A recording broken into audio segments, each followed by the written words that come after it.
Welcome to the Learning Pines YouTube. We hope this video helps.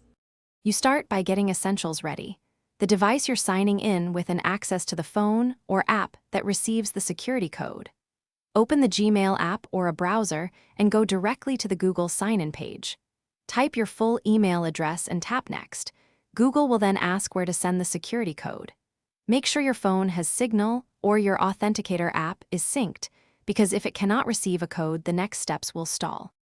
Once done, choose how you want to get the security code: SMS, voice, or an Authenticator app. If you pick SMS or voice, watch your phone for a 6-digit message.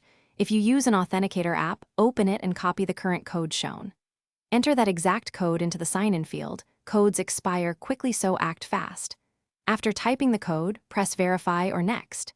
If the code is accepted, Google will proceed to additional checks or sign you in immediately. You finish by responding to any follow-up prompts. Confirm device trust, accept terms, or update recovery options so you avoid future blocks. Make sure to add a backup method now, another phone number, printed backup codes, or the Authenticator app, because that prevents lockout. If the security code fails, do not panic. Request a new code, check time sync on your Authenticator app, or use backup codes. If nothing works, contact Google Account Recovery.